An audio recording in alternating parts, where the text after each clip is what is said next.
Welcome into the Lakers Report. I'm Chase Sr. Give me a follow on Twitter at Chase_Sr. A lot of drama going on with the Lakers right now. I think it became apparent that they missed out on Kyle Lowry, and they're struggling in the Western Conference right now. But let's kick it off with Dennis Schroder, because Shams reported early this morning as we record this on Monday that he's going to be out for the next 10 to 14 days because of health and safety protocols. He did enter the protocols on Sunday, but going to be out over the next 10 to 14 days. And it is wild what has happened to this Lakers team this year. Is there a correlation that they played deep into the season last year in the NBA bubble and won the NBA championship, and a lot of injuries have followed? I'm not sure. But this team has gotten crushed by COVID as well as the injury bug. Anthony Davis suffers that calf and Achilles strain. He's out for more than 2 months. Then LeBron James is out of the lineup with that high right ankle sprain. They sign Andre Drummond, and in his first game, he loses his big right toenail. Dennis Schroder now out because of COVID protocols. And they've made some roster changes, and they need to get it together with the NBA playoffs right around the corner, and they don't have a lot of time to gel. Speaking of LeBron James, came back on Friday because of that ankle injury that he suffered back in March when Solomon Hill ran into him.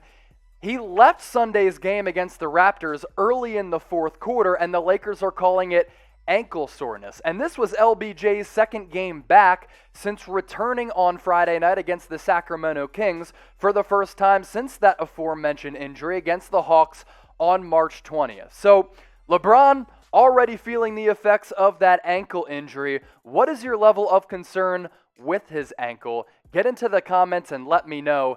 Scale it for me from 1 to 10.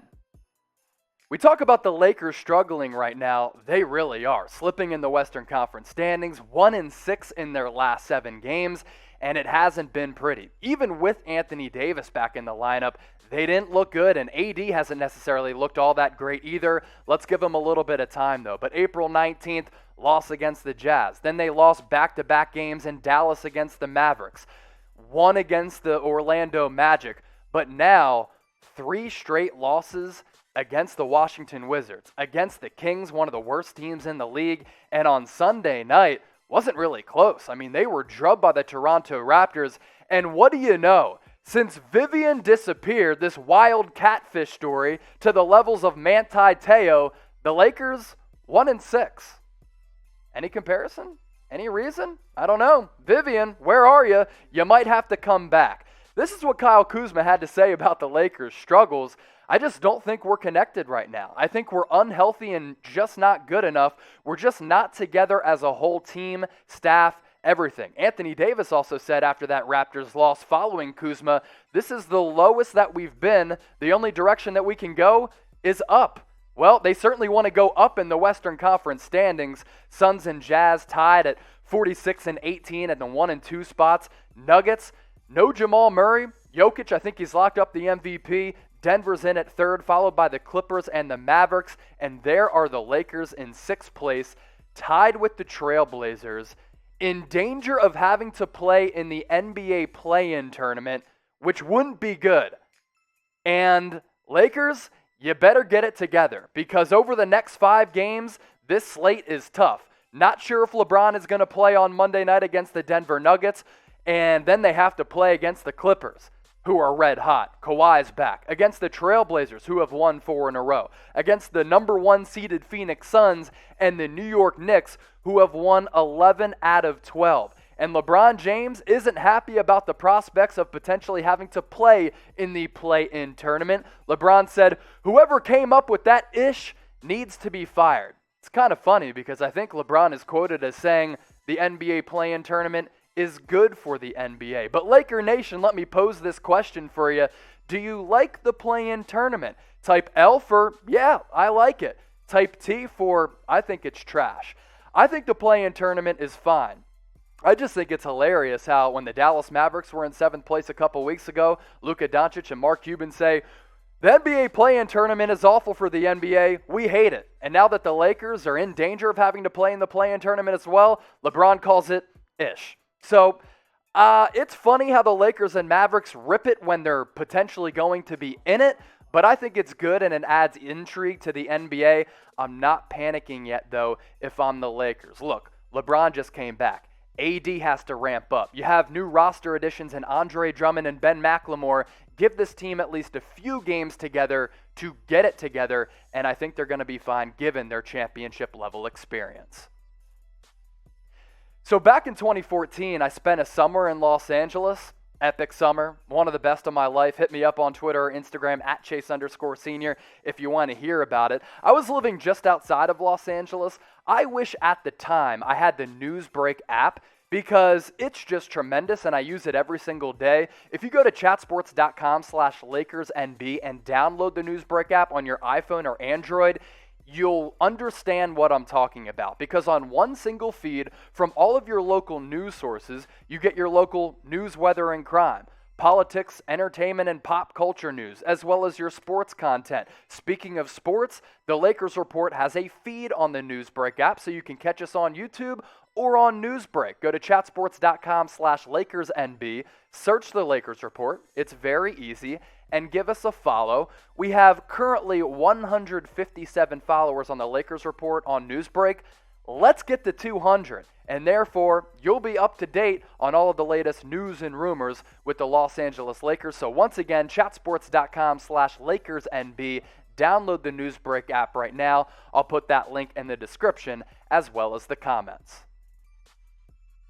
This is the Lakers Report. I am Chase Senior. And Kyle Lowry against the Lakers on Sunday night, my man went in. He was on a heater. And if you remember at the NBA trade deadline, the Lakers were rumored to be in on him according to Woj. And according to some of those reports that were circulating, it likely would have taken a trade that would have included Kentavious Caldwell-Pope, Dennis Schroder, as well as Talen Horton-Tucker.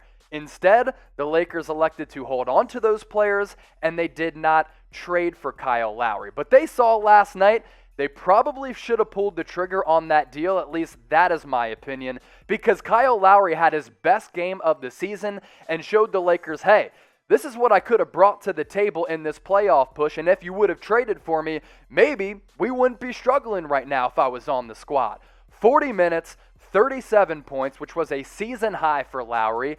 A career-high 8 three-pointers. He was cooking 8 of 13 from deep and dished out 11 dimes. Kendrick Perkins, my boy, we follow each other on Twitter. We've DM'd back and forth. Humble brag, just saying. He agrees with me that the Lakers should have traded for Kyle Lowry. He said this the other night on Twitter. Still can't believe the Lakers didn't pull the trigger to get Kyle Lowry at the trade deadline.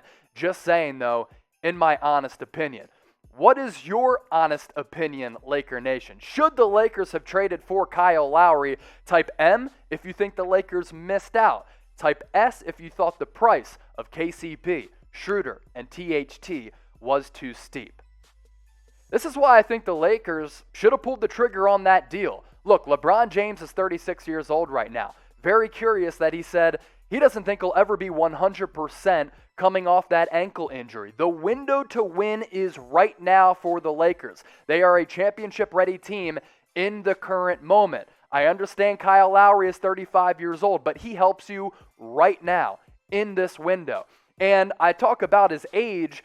He's still playing at an all-NBA, all-star caliber level, and I think he would be an excellent addition on this Lakers roster. He's a straight-up dog. Offensively and defensively, he'll get up in your mug.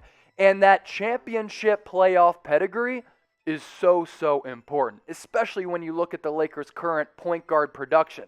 All year, Schroeder's been solid, hasn't been the player that he was last year with OKC. The Lakers' point guard production here in 2020, 2021, just Kyle Lowry, he's been excellent, and he gives you a playoff edge. So are you with me? Type W if you think, hey, Chase, you are right on this. The Lakers should have traded for Kyle Lowry. Or you can type C for you're crazy. Lakers should have pulled the trigger on Kyle Lowry. He would have been an excellent addition on this roster right now. He would have helped the Lakers survive the current injury bug. And I think Kyle Lowry on this roster would have made the Lakers favorites in the Western Conference.